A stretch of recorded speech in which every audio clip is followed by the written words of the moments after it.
नमस्कार दोस्तों, आपका स्वागत है आपके अपने चैनल विधि जोशल एकेडमी में। In this video we are going to study what article 71।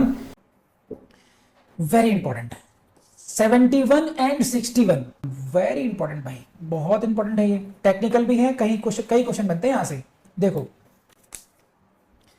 Matters relating to or connected with election. किसका इलेक्शन?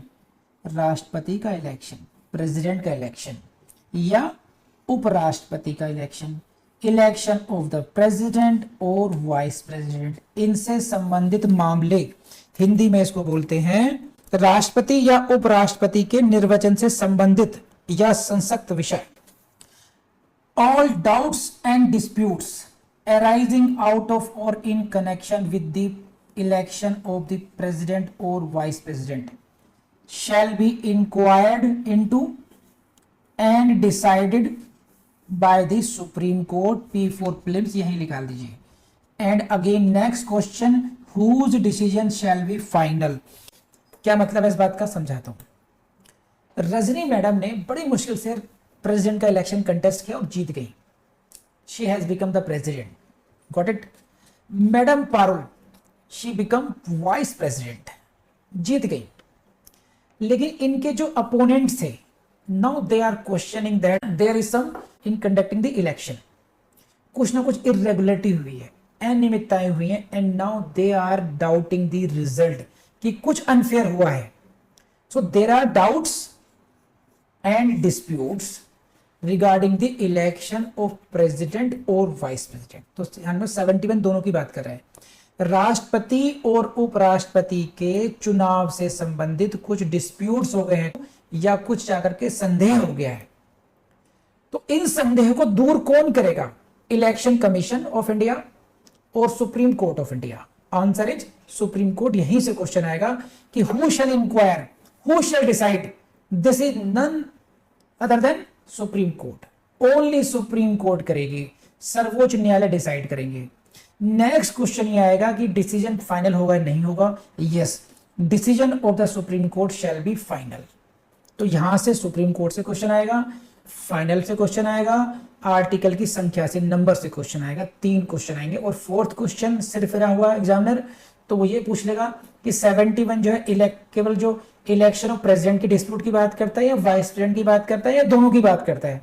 तो ध्यान रखना, मैंने आपको अलग से गोला करके दिखाया है। It is the election of president और वाइस प्रेसिडेंट, दोनों में से किसी का भी हो सकता है। यहां से भी क्वेश्चन बनता है। अब नेक्स्ट क्वेश्चन पर जाइए। अब पारुल मैडम और रजनी मैडम ने धुआंधार तरीके से काम करना शुरू कर दिया।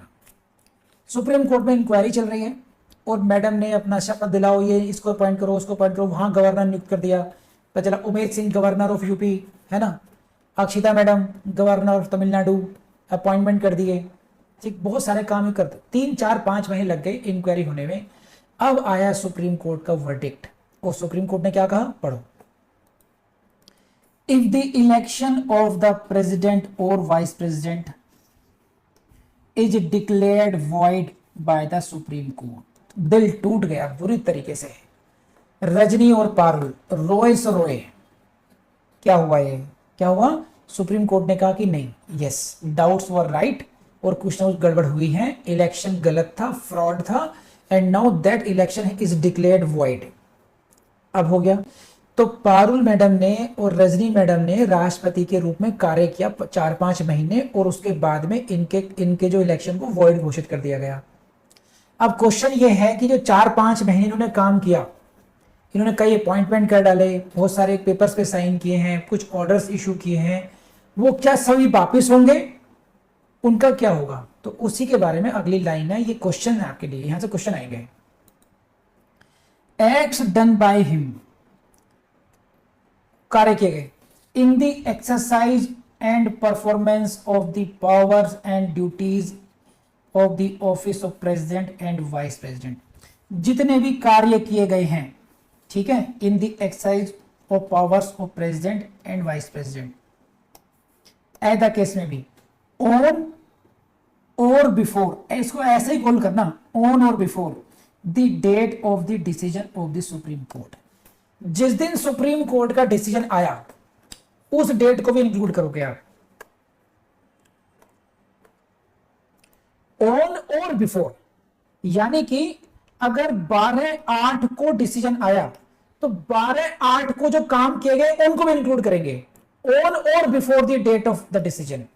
ठीक, 12 अगस्त को का डिसीजन आया सुप्रीम कोर्ट का declaring the election to be void, तो 12th को भी जो उन्होंने एक्शन लिया आज जितने भी ऑर्डर पास किए और आज से पहले 11 अगस्त 10 अगस्त पहले जो भी है उनका क्या होगा, shall not be invalidated by reason of that declaration. वो अमान्य नहीं होंगे, वो इनवैलिडेट नहीं हो जाएंगे। It means what, all those acts, all those decisions, all those orders shall be valid and effective. हाँ या ना बताइए, सही बात। उस घोषणा के कारण अविधि मान्य नहीं होंगे, अविधि मान्य नहीं होंगे यानी कि विधि मान्य रहेंगे, विधि मान्य नहीं होंगे, अविधि मान्य नहीं हो जाएंगे कि वॉइड की घोषणा कर दी उसकी वजह से अविधि मान्य नहीं होंगे, वो यानी कि विधि मान्य होंगे, यानी कि लीगल होंगे। तो 4-5 महीने मैडम ने जो काम करा, धमाचौकी मंगाई, भले ही राष्ट्रपति तुक्के से बनी थी लेकिन कुछ महीने काम करा और वैलिड भी होंगे वो। ठीक, ये है। Next, subject to the provisions of this constitution parliament में बाय लॉ, अगर फेल होना है तो आधा अधूरा पढ़ना, पास होना तो पूरा पढ़ना। पार्लियामेंट में बाय लॉ, ये ध्यान रखना, इसको मत भूलना। पार्लियामेंट में by law regulate any matter relating to or connected with the election और वाइस प्रेसिडेंट। क्या मतलब इसका, कि अगर ये क्वेश्चन आ जाए कि अगर कोई इशू है that is what connected with the election, connected with the election of president और वाइस प्रेसिडेंट, इसको रेगुलेट करना है यानी कि उसको नियमित करना है, वो कैसे हो सकता है, तो वो करेगी parliament. Parliament by making a law, note by passing any resolution. ये लॉ है यानी कानून बनेगा, लोकसभा में पारित होगा, राज्यसभा में पारित होगा और राष्ट्रपति उस पर साइन करेंगे। उस कानून के द्वारा इसके प्रोसेस को रेगुलेट करने की पावर है पार्लियामेंट के पास। पी फॉर प्रीलिम्स लिखिए, यहीं से क्वेश्चन आएगा। एंड नेक्स्ट देखिए भैया, अगेन प्रीलिम्स का क्वेश्चन मिलने ही वाला है। Election of a person as president और वाइस प्रेसिडेंट, प्रेसिडेंट और वाइस प्रेसिडेंट दोनों के इलेक्शन की ही बात कर रहे हैं। Election of a person as president and vice president shall not be called in question on the ground of the existence of any vacancy of for whatever reason among the members of electoral college electing him।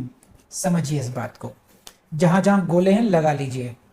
क्या मतलब इस बात का, अब election commission जो इनके जो madam Rajni है, रजनी मैडम और पारुल मैडम का इलेक्शन हुआ, हमने उसको डाउट किया, उसको गई सुप्रीम कोर्ट में बात।